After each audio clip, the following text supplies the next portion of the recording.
Welcome, Facebook live stream viewers.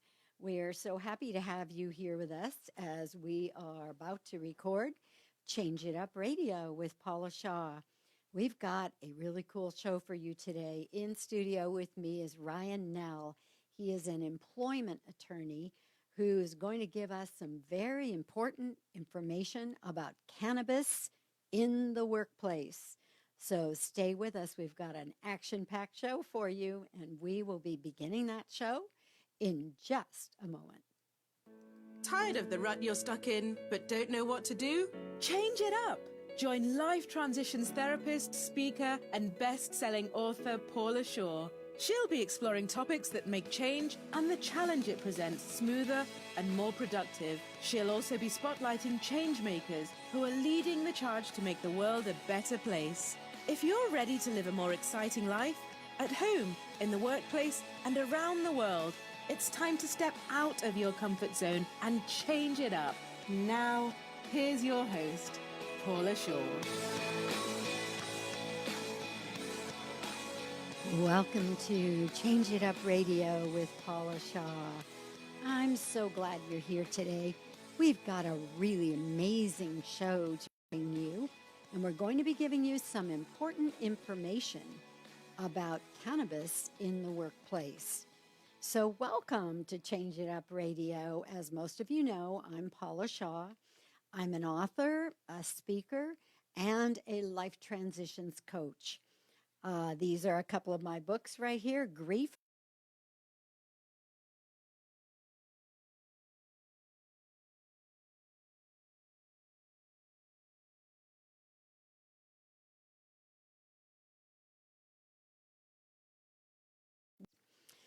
So Change It Up Radio is all about spotlighting change makers who are trying to make the world a better place, and also bringing you information to help you better cope with the upheaval of change.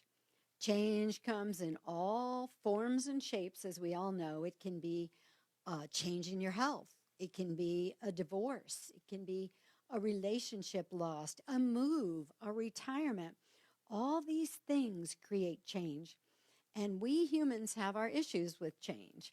We need it to grow, to expand, to keep interested in life. And yet we just don't like the discomfort of the upheaval. We don't like the discomfort of the unfamiliar. So here at Change It Up Radio, we're trying to help people to better cope with that discomfort. And I also love to spotlight people who are in the middle of the change, like our guest today. And remember, you are right here on Change It Up Radio. Today, my guest is going to be talking to us about the pros and cons of cannabis. Now, I'd like to say I go back to a time when smoking weed, or pot, as we called it then, was illegal. We all know people who went to jail for it. But today, we call it cannabis, and everybody talks about it, where in the old days, you might have kind of hid that you were smoking a little weed or a little pot. Now cannabis is discussed on every level of polite society. And we now have issues.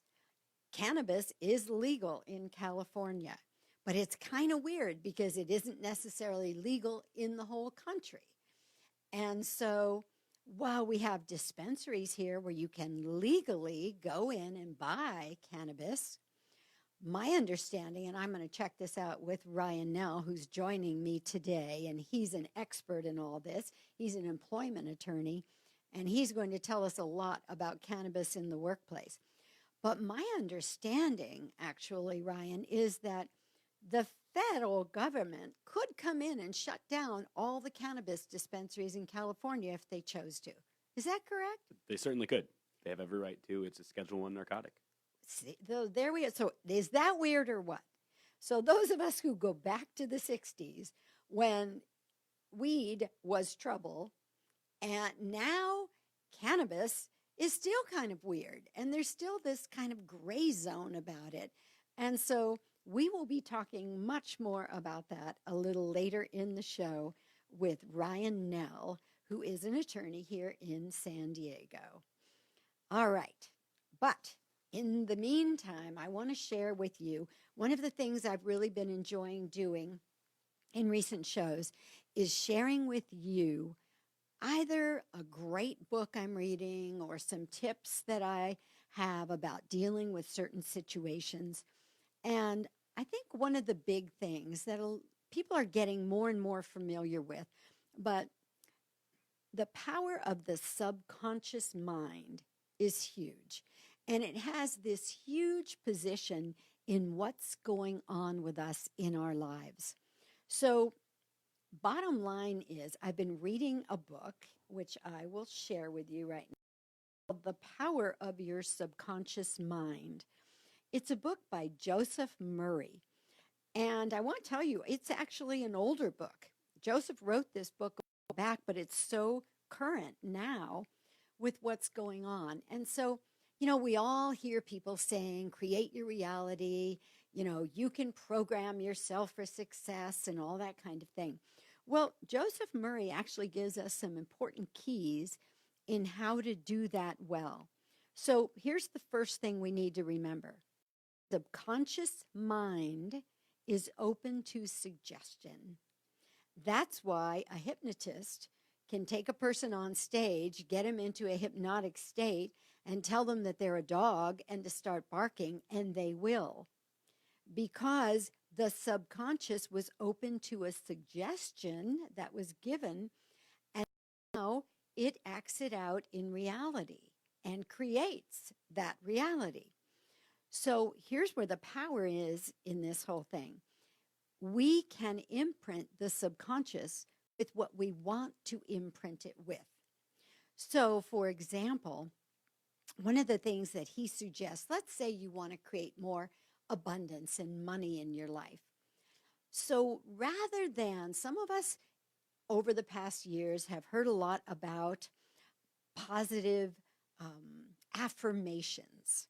And affirmations are positive statements, basically of what you would like to be real that may not be real already. So, for example, if I look at my bank statement and it says 0, there is no money in there, I would like that bank statement to be saying more like 2, right? But that's not the reality. So what I could do is suggest to my subconscious, this I could do successfully.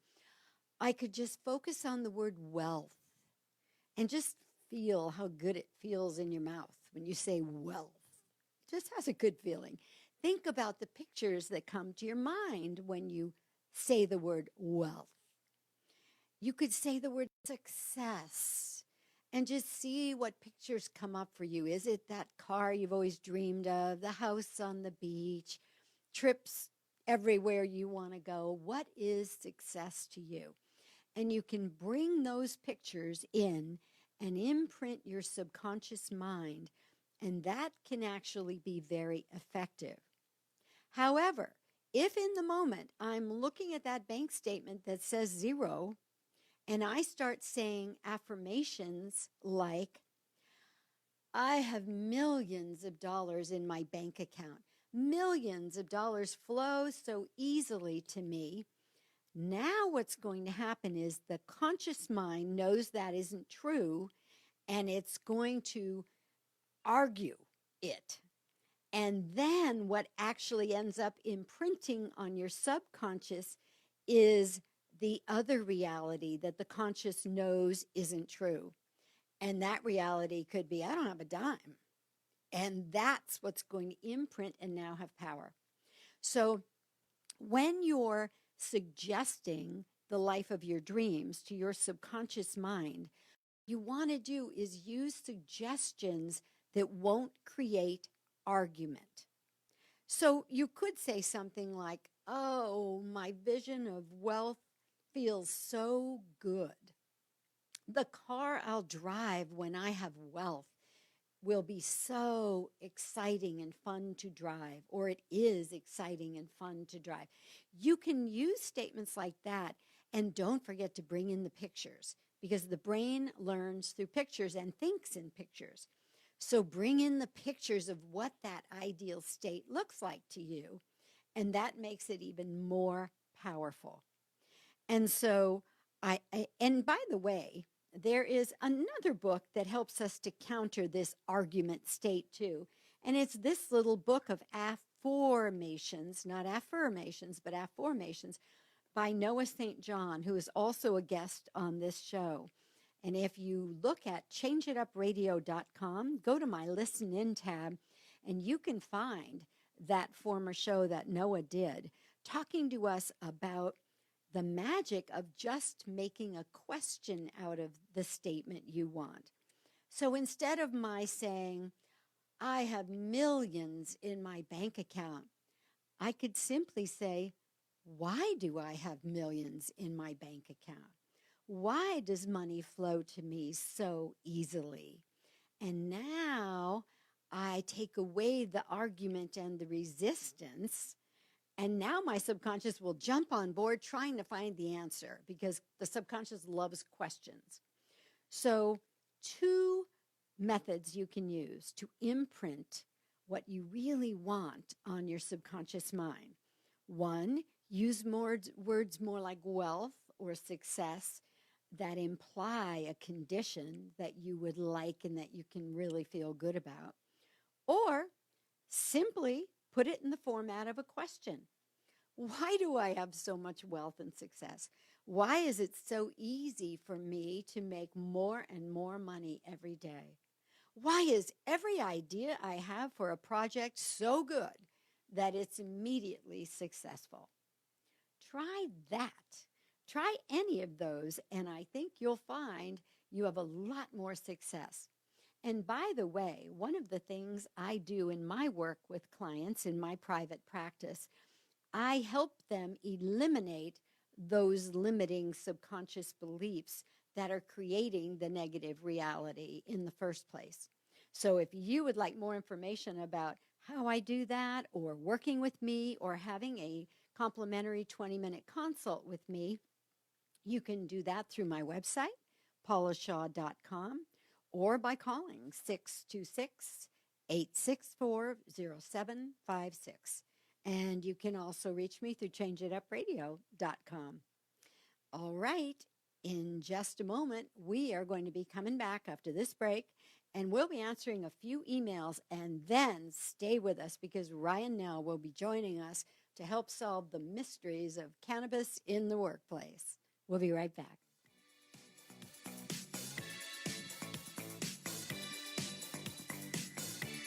We'll be right back with more Change It Up with Paula Shaw on AM 1170, The Answer. Hi, Paula Shaw here. I'm so delighted to share with you that LifeWave has become our newest sponsor on Change It Up Radio. My family and I all use their tiny wearable patch technology, and the results are life-changing.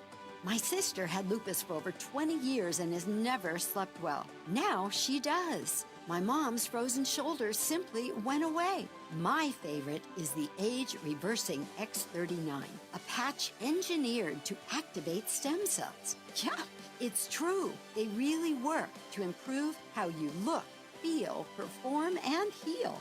LifeWave patches use a patented form of phototherapy, using frequencies of light to safely boost health and wellness at the cellular level with no drugs. Learn more online by visiting lifewave.com. That's lifewave.com. Hi, I'm Kelly Klein of One Trust Home Loans, Loan Coach Kelly. A while back, my business was in a slump, and it triggered a lot of self-doubt and fear, and it even had me questioning if I'd made the right career choice. So I booked a session with Paula Shaw, and after hearing my predicament, she explained that when we get into negative, self-sabotaging thinking, and we are being run over by our limiting beliefs, it's almost impossible to create positive outcomes. She helped me clear those destructive thoughts and beliefs using her cutting-edge energy psychology techniques. Not only did I feel a whole lot better after the session, but within 2 weeks, I had 7 loans in my pipeline. I was so glad that I went to see Paula Shaw, and you should too. It really changed my perspective on life, business, and now my business is going great. You can reach her at 626-864-0756. That's 626-864-0756. 626-864-0756. Or check her out at paulashaw.com. That's paulashaw.com. Welcome back to Change It Up. Now here's your host, Paula Shaw. Welcome back to Change It Up Radio with Paula Shaw. And we are being brought to you today by one of my favorite companies, and that is LifeWave. And they are leaders in the field of activating your stem cells. They create phototherapy patches that use no drugs and chemicals to create important shifts and changes in your body to improve your overall health and your overall life. And those of you on Facebook can see I am always wearing my patches. All right. And now in this segment, we are going to be answering a couple of emails. Todd, my sound engineer, will be assisting me. So Todd, have you got some emails for me today? Yes, Paula, we have a couple emails. The first one reads, Dear Paula, I was recently in an accident that was my fault. While I was not really hurt bad physically, I feel like I was hit by a grenade emotionally. I am hyper-vigilant and second-guessing myself when I drive and just about every other minute of my life. Could an accident throw you off on every level like that? Is there some tapping or something that could be done to bring balance and harmony back into my life? Signed, Natalie. Okay, Natalie. So you were in an accident, and as we all know, an accident certainly can throw you off energetically and on every level in your body. It can throw off your focus. It can throw off your balance. It can throw off your thinking. It can certainly create a scenario where you feel kind of hyper vigilant every time you get in the car after that. And that can be a really problematic situation. I was even once told by my chiropractor that sometimes after a fall or an accident, the brain isn't calculating quite right. And so you tend to be more prone to another fall. But another thing you might want to look at that could be at the core of this feeling you're having of being totally thrown off is that sometimes when we are in an accident and it's our fault, we actually get mentally and emotionally preoccupied with beating ourselves up. We feel stupid, we feel guilty, we may feel shame. There are all kinds of things we can be running ourselves through. And if perchance in your youth, when you made a mistake, people were very hard on you, whether that was teachers or parents or anybody else within the system, we internalize that voice. So let me give you a scenario. Let's say your dad was a real hard kind of guy, and when you made a mistake, he really, really got on your case about it. So then, even though dad may not be in your life at all anymore, what you could have done is what we call internalizing the parental voice.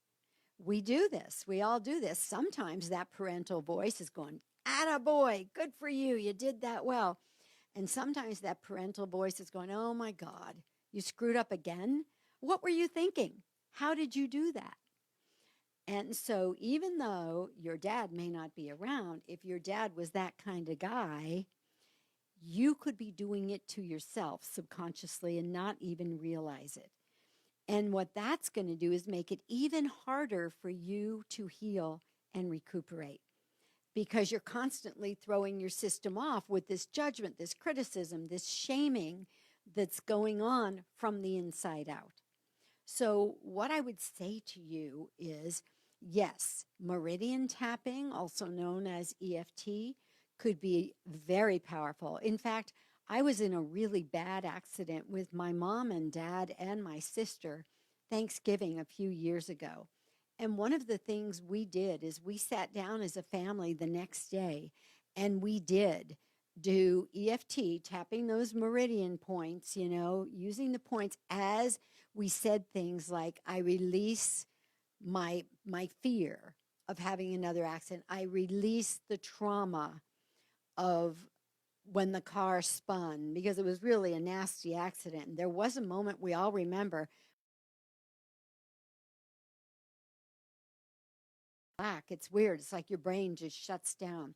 So yes, there's a lot of upheaval that goes on physically with any kind of an accident, even if it's a simple fall.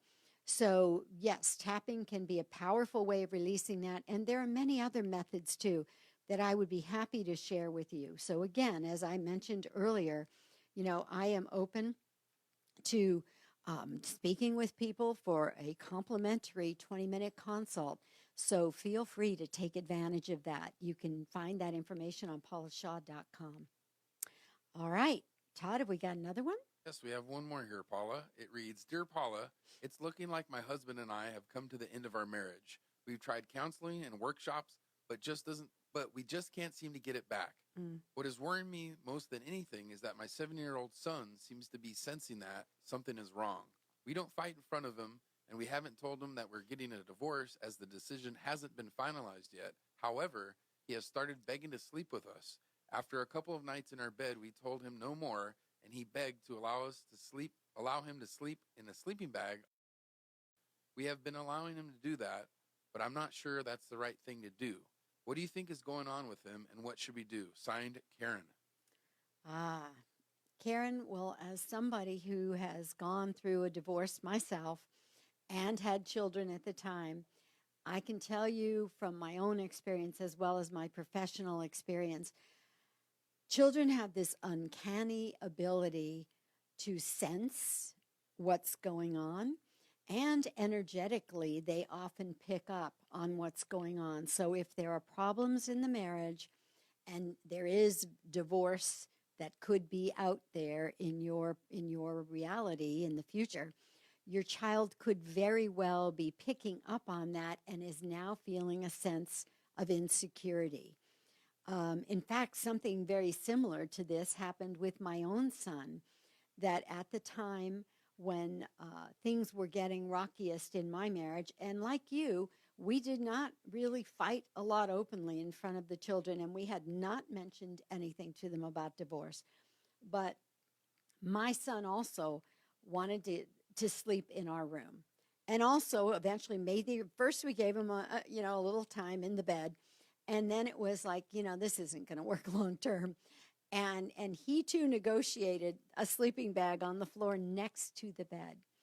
And it was interesting because he slept perfectly fine in that sleeping bag on the floor, but it was like something in him needed to see us together, needed to be there, needed to know that everything was okay so he could fall asleep.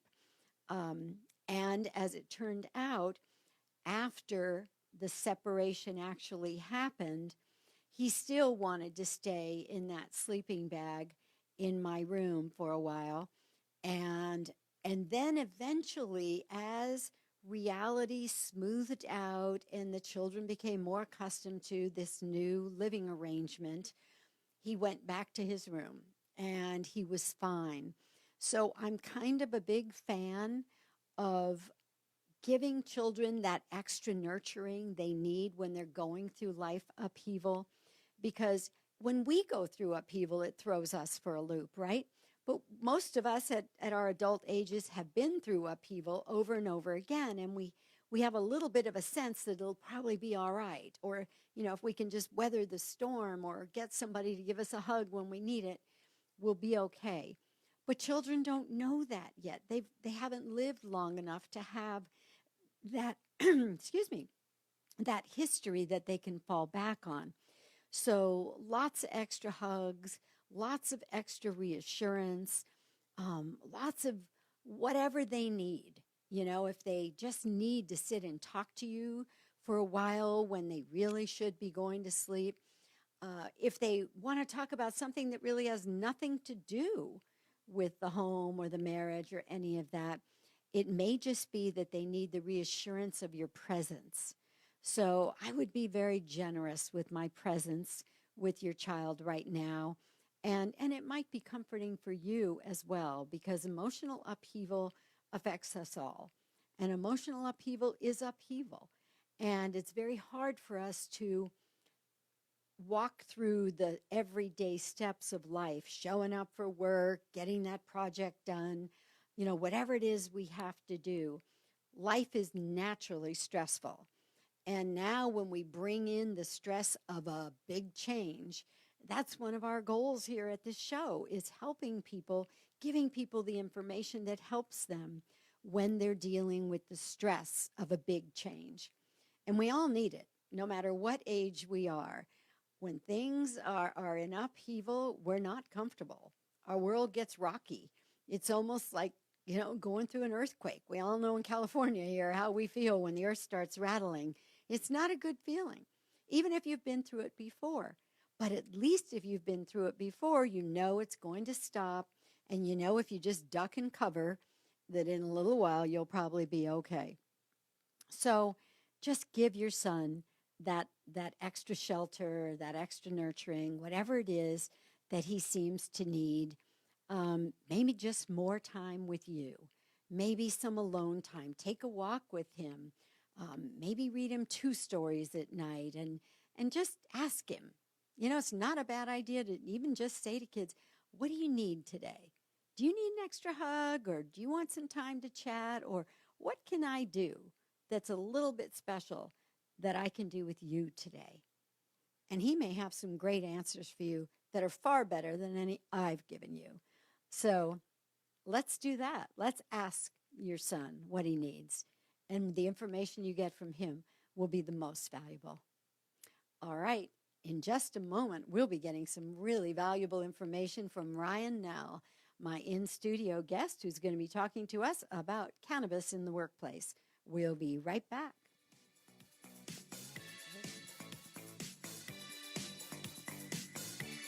We'll with more Change It Up with Paula Shaw on AM 1170, The Answer. Now, more than ever, it's important for women to understand why they need a financial strategy. Women tend to make less money than men, live longer, and face more financial challenges during retirement. Hi, I'm Sherry Blair. With evolving roles and increasing responsibilities, women are seeking out ways to become more knowledgeable about their finances. My life's work has been to empower women to make good financial decisions today to help ensure you have a bright future tomorrow. I'm here to help you learn more and to become more. Give me a call for your free no-obligation consultation or a second opinion at 619-997-0416. 619-997-0416. That's 619-997-0416. Sherry Blair is registered with and securities are offered through Brokers International Financial Services, LLC, member SIPC. Brokers International Financial Services, LLC is not an affiliated company. California license number 0B42369. My business has lost its upward momentum. I'm working up to 14 hours a day, but my sales seem to have plateaued. I'm so overwhelmed. I used to have that same problem, but ever since I found the Balanced Millionaire consulting firm, our sales and profits have risen sharply. Even our staff is more engaged, and the atmosphere is full of energy. I have no time to work on my business to develop new sales and marketing strategies. I would love to expand, have strategic partnerships, and access to financing. You can do all of that and more. The Balanced Millionaire Consulting Team advises you on streamlining your operations, establishing alliances, and most importantly, increasing your revenues and profits. Let us help you build value and reduce stress in your business. Take charge. Don't let your business control your life. Visit thebalancedmillionaire.com or call 442-224-0160 for a free consultation. That's 442-224-0160 or thebalancedmillionaire.com. Welcome back to Change It Up. Now here's your host, Paula Shaw. Welcome back to Change It Up Radio with Paula Shaw. We are being brought to you today by LifeWave, leaders in the field of activating your stem cells. They create phototherapy patches that do amazing things. They help with sleep. They help with pain. They activate stem cells, all without drugs or chemicals. So we are very excited to be sponsored by LifeWave. All right. In this segment, I am going to finally introduce to you Ryan Nell, who is a shareholder and a leader in the firm's employment and labor group. He is with Pettit, Kohn, Ingrassia, Lutz, and Dolin. Ingrassia, Lutz, and Dolin. You almost got it. Ingrassia. Oh, darn. Thank Close. you. I won't say that again. I'll let you say it every time. I'll take it from now here. on. Thank you, Ryan. And Ryan is an employment attorney, and he's responsible for representing California employers statewide in both counseling and comprehensive litigation support. He prides himself on assisting clients in staying ahead of the curve in an effort to avoid legal trouble before it arises. Boy, isn't that what we all want, right? He has extensive experience in representing clients in harassment, retaliation, and discrimination matters, as well as large-scale wage and hour lawsuits. And he is so outstanding in his work that he has been recognized as a rising star by San Diego super lawyers. So without further ado, I bring on Ryan Nell. Welcome, Ryan. Thank you. Pleasure to be here. I'm so glad you are here. And of course, today, although I realize as an employment attorney, you deal with all sorts of issues, mostly in the workplace. Is that correct? That's right. We work with California employers. Okay. And so is that any employer? Like, could it be is there a certain size that qualifies a business, or anybody that has a business can work with you? It's anyone with an employee. Anyone from one employee. If you have one employee running around, you probably want to talk to someone, all the way up to the biggest of the big companies everywhere in between. Got it. And while I know harassment is a very hot issue these days, and I'm sure you're doing a lot of work with that, I would love to talk about that a little bit, but I've been promising our audience that we would talk today a bit about cannabis in the workplace. And as I was saying in the intro, it's all kind of weird to me because I grew up at a time when cannabis was weed and weed was illegal. And if you got caught, especially if you had a lot of it, you were going to jail. Now, are there actually people who are getting in trouble for smoking cannabis in the workplace? There are a few parts to that question, right? I mean, yes. There are, in large scales, and if you're breaking the law, it's still breaking the law. But what we know now, and especially with the passage of Prop 64 recently in California, is that recreational use of marijuana is now legal in California, as long as it falls within the right confines and in terms of where you use it and how you use it and how much you possess. I see. And because of that, and because society is using, that means our employees are using. And so we as employers needed to think about that and have policies that make sense with that realization in mind. Because if we're just burying our heads in the sand and telling ourselves our employees aren't using marijuana, we're probably being naive. Yes, very. And so obviously none of us are going to drink on the job, or not unless it's a business dinner or something like that. But most people know you don't bring your bottle of vodka in your lunch pail to the office. Right.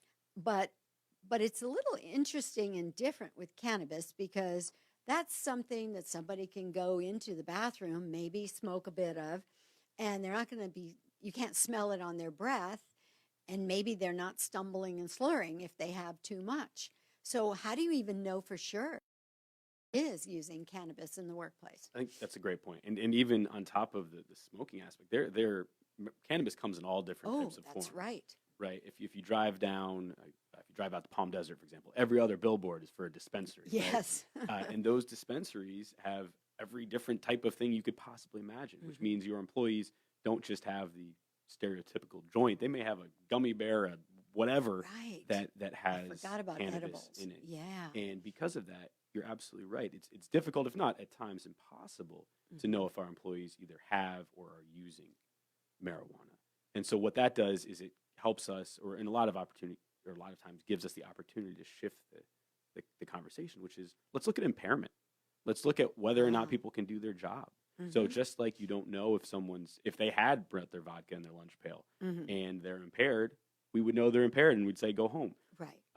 Well, we can do the same thing with marijuana. If someone is impaired and they're not able to do their job, we can make decisions based upon that. And the law protects it. I see. And so we all know that there are tests, usually urine tests, right? I don't think there's a saliva test for cannabis. There are quite a few different types. Really? All different types, yeah. Can an employer impose testing on an employee? Short answer is yes. And then there are quite a few different types of tests. And I'll preface this by saying I'm not a botanist, I'm not a scientist. I can't tell you how the tests work, but I know they exist. Then the question then becomes, if you're testing, why? And there may be perfectly valid reasons to do so. Sure. You may be a government contractor where it's written into your contract that you must test. Great, test. You may have drivers out on the streets, so you're abiding by Department of Transportation rules, for example. In that case, you may legally be required to test, or as a matter of best practice, you may want to. But there's no requirement that absolutely says, as an employer, you must. So now the question becomes, for these employers, what do they want to do to make sure that they have policies that are in line with their ideologies and are being enforced uniformly? And in that case, if an employer chooses based on their ideologies that they want to perform drug tests, the law still says we can. And the law also is still rather protective in California. And by that, I mean that we as employers can test and we can drive a pretty hard bargain when it comes to it if we want. There's something called the interactive process here in California. And that's if someone, just putting it a little bit simply because we don't have that much time, I could talk all day about it. But you need to engage in the interactive process if someone has a disability, for example. If they have a hard time standing for a long period of time, you may need to provide them a seat, things like that. I see. The law tells us right now that for marijuana use, we don't need to engage in the interactive process. Even if someone has a medicinal marijuana, which is an interesting state of the law. So we know both from Prop 64, which legalized recreational marijuana, and from some case law that's still good law, that employers can say, yeah, even if you have a medicinal marijuana card, we're still going to test you, and we're going to reserve the right to let you go or not hire you, as the case may be, if you can't pass a drug test. We can do that. Now, do you have to tell them up front? Like, let's say I just apply for a job with you, and you say, yep, you've got the job, but it's throughout your employment, it will be contingent on us doing random drug testing, and if you show positive, you lose your job. Do you have to do that up front? Or let's say I take the job, and now you surprise me one day with a random drug test. Can you do that? A few things there. You want to make sure, and this comes into play in all policies that you're providing to employees. You want to try to be upfront. The idea of springing something on an employee is always going to be tough. Not good. No, rarely good at all, if ever. So the question of random drug testing is a difficult one. Some municipalities have even gone away from drug testing. For example, San Francisco now tells us I believe, and don't quote me exactly, but I believe it's in the city of San Francisco, random drug tests are not permitted anymore. And the reason for that is, or the genesis of that is, sometimes random tests aren't too random, right? I'll get calls from clients who will say, hey, we've got this problem person. I'm just going to random drug test them. Well, that's not what random means, right? And so you can have a policy statewide, and as long as you're not in a municipality that doesn't allow it right now, and the law may change, that allows for random drug tests. But if you're doing that, you want to make sure that random is truly random, and you want to make sure, again, it's in line with your ideologies. And as long as it is, great. But if you have a policy in place and you're applying it to certain people or you're not applying it at all, perhaps it's time to take a look at your policy and see if it makes sense in the first place. Yeah. And this whole impairment thing, I would think would be very interesting because let's say I'm an employee who's working on a computer most of the time and I go get high on my lunch.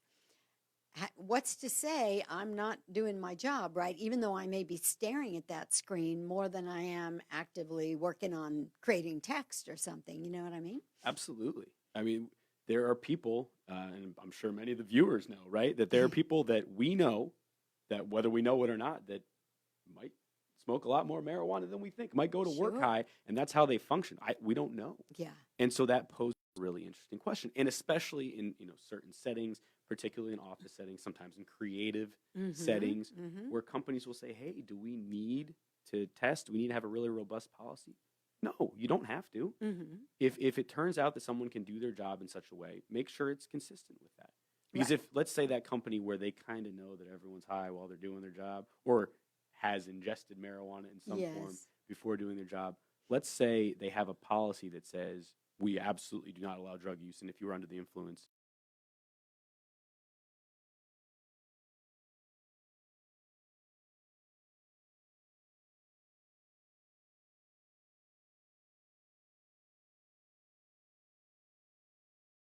yourself into all sorts of trouble that you didn't see coming with these policies. So it's again, it's an opportunity to look at the policy and see what you as a company, as an organization, want to do. Yes. Wow. So the complexities are even more than I thought. And we will consider more complexities and talk more about this when we come back from this break. We'll be back with Ryan Nell, attorney, employment attorney. Be right back. We'll be right back with more Change It Up with Paula Shaw on AM 1170, The Answer. Jack Gutman survived World War II and then returned home to the hardest fight of his life with PTSD and alcoholism. Now at age 93, he's a businessman and comedian, sharing his message of recovery and hope in his new book, One Veteran's Journey to Heal the Wounds of War, helping our heroes and who has experienced PTSD find happiness again. Get Jack Gutman's new book, One Veteran's Journey to Heal the Wounds of War, at Amazon.com. Or to order a signed copy, call 714-525-4954. For those looking to improve their lives, there's nobody better to turn to than Paula Shaw. Paula helps people regain successful lives by identifying and eliminating self-sabotaging behavior using a multitude of mind-body techniques to identify and resolve their core issues. Working with a wide variety of healing modalities, she provides her clients with the most effective process for their specific needs. To book a session with Paula, call 858-480-9234. That's 858-480-9234. Welcome back to Change It Up. Now here's your host, Paula Shaw. Welcome back to Change It Up Radio with Paula Shaw. And we are proudly being brought to you by LifeWave, leaders in the field of activating your stem cells. And in studio with me today, if you're just joining us, is Ryan Nell, who is an employment attorney. And we have been talking about cannabis in the workplace. As we all know, cannabis is legal in the state of California, but it isn't necessarily legal federally. So I've just got a question that just raced into my mind, Ryan. So if a person had on their possession, maybe some cannabis they just purchased at a dispensary or an edible or something, right? They could have it in their purse at the workplace, and that part would be okay, right? As long as they don't ingest it. Is that correct? It depends. I mean, the bigger issue is that the employer gets to decide. And there's an issue that often comes up, and we get this question a lot from employers because their employees are bringing their gummy bears, their vape pens, whatever they have, right? Right. They're bringing it to work, and the employer say, hey, can we stop that? And the answer is yes, you can. You, as an employer, still have every right to enforce a drug-free workplace. I see. And so Prop 64, while it legalizes marijuana for recreational use, most of our employees, or a lot of our employees, I should say, kind of stop the analysis there. And they think that gives them this right to do whatever they want. Right, because they can bring cigarettes to the office, right? So they think they can bring their other paraphernalia as well. That's exactly right. And the law still remains that we as employers can say, no, you can't. That we can decide to say what you do in your private time is one thing. But when you're with us, this is how it works. And what you can bring here is what we say you can bring here. Wow. And that's an important distinction, an important protection that not all employers even necessarily realize they have. Yeah. So even if it's in your purse and you don't use it at the office, they can still say we don't even want it on your presence here? An employer can say that because what you would be doing as an employee is technically you're bringing in something that employers have great rights, not exclusive rights. There are things that they can't do, but to define what can and can't happen in the workplace as long as it's legal, they can say so. And so if you as an employee want to bring in a drug Mm-hmm. to the workplace, the employer has every right to say no. Ah, But course. now, of course, they're going to say, you mentioned the vodka in the lunch pail. I'll go back to that. There are clients out that I have. There are lots of companies out there that have, beer on tap in the office, right? And you see Yes, I've so seen it. you have employees that say, well, hold on a second. I can get a beer right there. Why can't I bring it? Mm-hmm. And that may be a fair point, Mm-hmm. but you still have a right as an employer to say, at least for now, Yeah. you can't do that. And is it possible then that the feds, so to speak, could come in? Let's say an employer was okay with people having their stuff in their purse as long as they didn't use it at the office. But could the federal government come in and like arrest everybody if people had it in their possession? Or let's say even in a dispensary, even though a dispensary is legal here, if I'm in a dispensary buying cannabis, can the federal agents come in and shut that place down and arrest me? Let me preface this by saying I'm not a criminal attorney, so I'm not giving any criminal advice. But yes, I mean, ultimately Wow. what we have is, according to the United States government and the edicts that are with it, marijuana is a Schedule I narcotic. That's how it's viewed. It is illegal. I see. Now, we could talk for an hour about the different things that are in place and their different memos that have been issued by different attorneys general over the years Mhm. about enforcement and what the government wants to do or doesn't want to do in terms of enforcing drug legislation, particularly with regard to marijuana. But from a strict sense, sure, the federal government could Wow. say, no, you can't have that. Are they necessarily going to start having, DEA agents making busts on a single person sitting at their cubicle at your office? I mean, you never know, but I'd be a little surprised if that happens. But Mhm. they could. They Yeah. absolutely could. I see. So tell us a little bit about the future of all of this. What do you think the future holds? It's a great question, and let me preface that by saying no one knows for sure. Right. Anyone who sits here and tells you that they know for sure is lying. Mm-hmm. But what we do know is that laws are becoming more and more protective of the right to use marijuana, whether medicinally or recreationally, Oh. and nationwide. Mm-hmm. I think and that may be wrong in the exact number, but I think we're up to 33 states that have it legalized for some purpose. Oh. And that's growing with every election cycle. There's states that over and over are putting this on the ballot, on propositions, on referendum. And so what we can reasonably assume is that protections will grow. I mentioned earlier the idea of we don't need to engage in the interactive process with users of medicinal marijuana in California. That's the state of the law right now. Mm-hmm. That may change, and it may change relatively soon. Mm-hmm. We've seen some draft legislation on the topic that hasn't been passed, but has been discussed. And there are other states. Arizona has a law that makes a lot of sense on it, that they wrote into statute that makes sense on the subject. Other states are kind of ahead of us, and California doesn't often lag behind when it comes to protective policies and legislation. So it's something that as employers, you need to keep an eye on, because things may change, and they may change quickly, and they're likely to change in favor of protections to employees. And so you as an employer, and again, whether you have one employee or thousands, you can't do anything to those employees that does not abide by the law. So you I got to keep an see. eye on it. And how do employers stay up to date with what's the latest? They sign up for our newsletter, among other things. Your newsletter. You turned away from the Absolutely. mic when you Oh, said no, that, but we have you an want them to hear employment that. newsletter at Pettit that we'd love to sign anyone up for. Oh, We also great. have a yearly symposium that we do. Ours is coming up on November 14th, Oh, which right, I'm sure right. if anyone emails me, I'm happy to let you know. But the bottom line, and sometimes I come to presentations with this, where I will show up with the book of California laws and I'll throw it down on the table and say, look, as an employer, you need to follow all of these. And that's it, right? Just this 6-inch think book, and Oh it's my changing all gosh. the time. So the way to stay up with everything, really, for California employers, is just to keep your ear to the ground and not look away from it, to be aware that laws are changing, to keep an eye on them, to make sure you're up to date and you're receiving updates from some form. I'm happy to be the one to provide them to you, but they Yes. need to come from someone, wherever they come from. All right. And just want to say to our listeners, you are listening to Change It Up Radio, and I am in studio with Ryan Nell, employment attorney.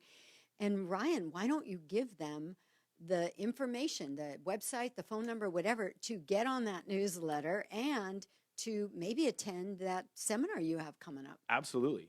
Thank you. So the website for our firm is pettitcohn.com. That's PETTITKOHN.com. And as Paula mentioned, our firm name is Pettit, Kohn, Ingrassia, Lutz, and Dolin. So feel free. I'm going to see if I've got it now. Pettit, Kohn, Ingrassia, Lutz, and Dolin. Yes, there we go. 5 for 5. All right. So feel free to visit our website. All of my contact information is on there. If you have questions, just like Paula, I'm happy to meet with you for free to talk about what we can do to help your employers. Oh, great. And how do they contact you best? Contact me, email, phone. All of my information is on there. The Pettit, Kohn. Yeah, so my email is rnell@pettitcohn.com. Email me anytime. Nell, Nell. That's correct. At pettitcohn.com. That's correct. Okay, excellent. Contact me anytime. As they say, an ounce of prevention is worth a pound of cure. Oh, boy. With these policies, doing just a little bit now to try to stay ahead of the curve, it can save so much heartache and headache and, frankly, expense down the road that comes with the battles that can be waged if you're not keeping up with things on the front end. And that's what I'm thinking. Since you said that book is very thick of all the rules and laws, nobody's going to know all of those as an employer. So really, any employer needs to know you, Ryan. I'd love to meet all of them. Absolutely. You need to have someone. You need to have a resource that is someone that can help you understand what the state of the law is, the way it changes, and what you need to do to just maintain compliance. Yes. And while you're at it, maintain a workforce that is happy and content Exactly. and wants to come to work every day and be happy about it. Yes. I was thinking about that when we were talking a little bit earlier, too, because people don't want to feel like they're coming to work in a jail or in a place where they're under the microscope, right? Where they're being scrutinized and maybe somebody's going to throw a random drug test at them. People want to feel that they can come to work and enjoy their job and enjoy their fellow employees. And I think that, there's a fine line between keeping up a company standard and bringing out the best in your employees and getting the best work done, or making the place feel like a prison and people feel like they're being watched, they're under surveillance. Nobody really wants that either. So I think you're a person who could help an employer ride that fine line successfully so that the employer is protected, but so are the employees. Absolutely. So I am very glad I met you, Ryan. You've certainly opened my eyes to a lot of the levels and complications of not only cannabis in the workplace, but all sorts of workplace situations. So one more time before we thank you for being with us today, give your contact information. Yes. So my email address is rnell, so that's RNELL, at pettitcohn.com. That's P as in Paul, E, T as in Thomas, T as in Thomas, I, T as in Thomas, K as in kangaroo, OHN as in Nancy.com. Feel free to reach out anytime. Perfect. And his information will also be in the show notes.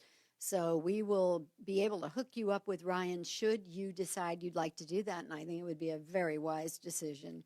Thank you so much for all that you taught us today, Ryan, and for being with us. It was a pleasure. My pleasure. Thank you so much. And thank you to my listeners. Thank you to the Facebook live stream viewers. We love having you with us. Don't forget, you can hear this show at 9 o'clock on Sunday evenings on AM 1170 and 96.1 FM. We're on every major podcast platform, including iHeartRadio and Blog Talk Radio.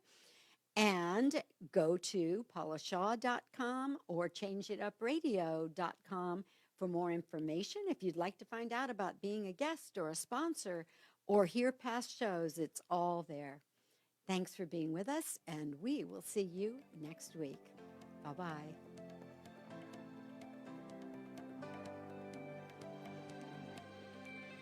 Thanks for listening to Change It Up with life transitions expert, speaker, and best-selling author, Paula Shaw. Join the Change It Up movement with Paula Shaw as we explore topics that inspire, welcome change, and create a new kind of conversation. To learn more about Paula, how to be a guest on the show, and sponsorship opportunities, visit changeitupradio.com. Whether you're feeling happy, sad, mad, or glad, it never hurts to change it up.